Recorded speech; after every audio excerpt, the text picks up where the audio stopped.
Albert Pujols is finishing up an all-time career, and with the Cardinals currently sitting at 87-61 with an 8.5 game lead on the division with 14 games left to play, we're gonna get just a little bit more Albert magic to finish this season. And I really hope that people appreciate just the career that this guy has put together and the last little bit that we get to see of him, because I don't think people really have appreciated him that much over these last couple of seasons. I mean, this was a dude that as a young baseball player, I idolized, and I tried to replicate his swing because it was so fucking good. Like, this guy put up insane numbers throughout his career, and I know what's happened with the Angels, and it's been hard to see him some of these last couple of seasons, but I really think that we need to appreciate what he has done, not the downsides of his career. Albert won a Rookie of the Year in 2001. He was a 6-time Silver Slugger, a 2-time Gold Glover, made 11 All-Star teams, won 3 MVPs, and 7 other times finished in the top 5 of MVP voting. So as Albert closes in on 700 home runs to finish his final season here, let's take a look back at his career and just appreciate the dude that was the machine. But first, if you're a fan of baseball, hit that subscribe button because you don't want to miss out on all the content that we're going to have on here. We talk about a ton of different baseball topics, so I know that you're going to enjoy it. Now, for a guy that's had as prolific of a career as Albert has, he wasn't that highly regarded coming into professional baseball. He was drafted in the 13th round of the 1999 draft by the Cardinals, and oh my god, that feels fucking forever ago. I mean, this dude got drafted when I was worried about getting Capri Suns after T-ball. Where my 90s babies at? And at the time of the draft, Tampa Bay scout Fernando Arango actually told the Tampa Bay Rays that they need to draft this dude. And when they didn't listen to him and did not draft Albert, he quit. Now, Albert absolutely tore through the minor leagues. In his first full season in 2000, the Cardinals sent him to A-ball, where in 109 games, he had a 953 OPS. So they said, all right, we'll see how you do at high A. And in 21 games, he had an 822 OPS. So they thought, we'll just send him straight to AAA then. After only 3 games at AAA to end the 2000 season, Albert was invited to spring training in 2001, where he made the opening day roster. Mark McGwire told Tony La Russa at the time that if he didn't put Albert on the opening day roster, quote, it might be one of the worst moves you make in your career. And thank God Tony listened, because it ended up being one of the best moves of his career. In 2001, Albert, as a rookie, played 161 games with a 329 average, 403 on base, 610 slugging for a 1.013 OPS, a 157 OPS plus, with 37 home runs, 130 RBIs, a 6.6 baseball reference WAR, and won that Rookie of the Year. Albert was with the Cardinals from 2001 until 2011, and oh my god, this dude was just insane over this time. He averaged a 328 average, 421 on base, 617 slugging for a 1.037 OPS and a 170 OPS plus. That was his average over these years. He had 704 strikeouts to 975 walks, averaged 40 home runs per year, racked up 86.6 baseball reference WAR, which is 7.9 a year, which is insane to think about, because baseball reference says that an 8 WAR in a season is about MVP level. This dude averaged MVP numbers for 11 seasons in a row out the gate. Albert was so good through only his first 3 seasons that the Cardinals signed him to a 7-year, $100 million extension on February 20th, 2004, which included a $16 million club option for 2011. And Albert was also a 2-time World Series champ with the Cardinals in 2006 and that magical run that they had in 2011 where they were down to their last strike twice against the Rangers. Sorry, not sorry, Rangers fans. Now, while Albert was able to stay mostly healthy throughout this time, there were some issues that I think started here that ended up really hurting him later in his career. Late in 2004, Albert was diagnosed with plantar fasciitis, which is an inflammation of the thick band of tissue that runs all the way from your heel to your toes and can feel like you're getting stabbed in the bottom of your foot. June apparently was just not a good time for Albert because in 2006, he strained his right oblique. That put him on the DL for about 3 weeks, and in 2008, he strained his left calf, which put him on the DL for another 15 days. Now, Albert also started dealing with some issues with his right elbow.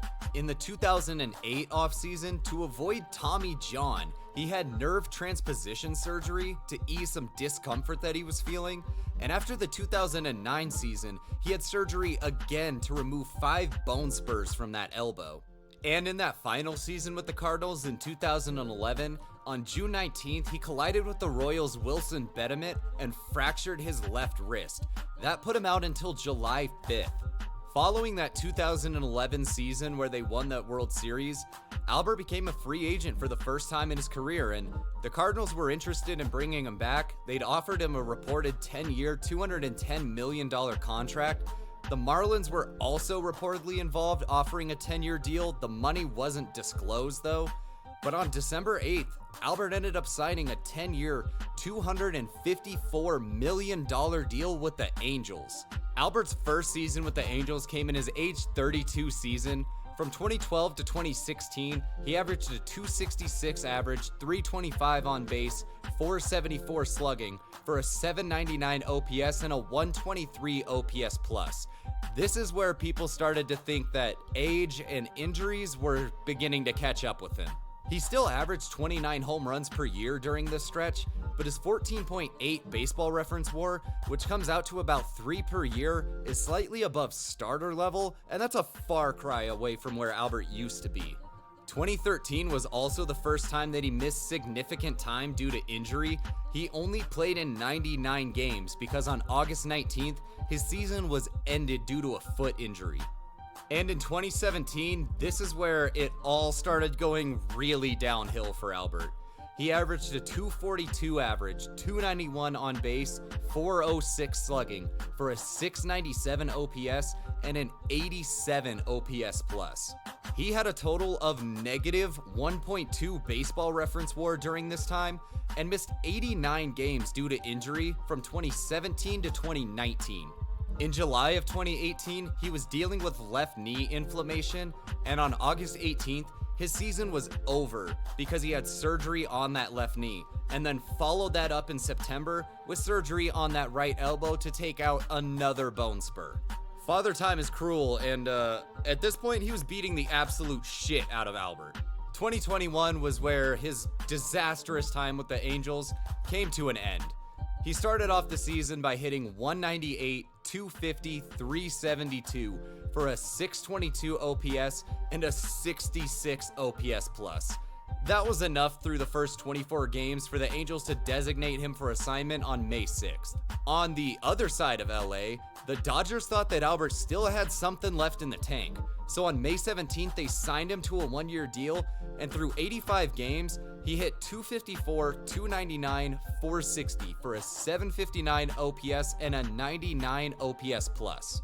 Now, I know that doesn't sound very impressive, and it's clear that the Dodgers didn't get him back to his MVP form.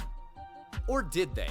Because against lefties, Albert averaged 294, 336, 603 for a 939 OPS and a 145 WRC plus. The Dodgers ended up using him primarily as a bench lefty masher, and that worked amazingly. These Dodgers, dude, I don't know how the fuck they keep doing this. Before the 2022 season, it was reported that Albert had some interest from a handful of teams, but he decided to go back home, and he signed a 1-year deal with the Cardinals and announced that this would be his final season. And what a farewell tour it's been. In 97 games this season, he's got a 256 average, 332 on base, and a 513 slugging for an 845 OPS and a 140 OPS plus, en route to chasing 700 career home runs. Once again, this has mostly come against lefties, where he's averaging an insane 356 average, 408 on base, 760 slugging, for a 1.168 OPS and a 216 WRC plus. Oh my God. Now this is the point in the video where we take a look back at Albert's career as a whole and just appreciate what this dude has done. At the time of recording this, he's at 698 home runs, just 2 away from being the 4th player ever to hit 700 in a career. He holds a career slash line of 296, 374, 543 for a 917 OPS, 144 OPS plus, has those 698 career home runs, 3,371 hits, and a 100.9 baseball reference WAR. And this is where it just gets fucking insane. In all-time rankings, he's 4th in home runs, like I said, 5th in games played, 6th in at-bats, 11th in runs, 9th in hits, 5th in doubles, 2nd in RBIs, 2nd in total bases, 8th in runs created, 3rd in extra base hits, has the 20th most baseball reference WAR by position players, and 30th all-time. When you look at his baseball reference similarity scores, which tries to measure guys that have had similar career numbers to him, the names on this list are absolutely insane. You have Hall of Famers Willie Mays, Frank Robinson, Eddie Murray, Hank Aaron, and Ken Griffey Jr., along with other Cardinals legend Stan the Man himself.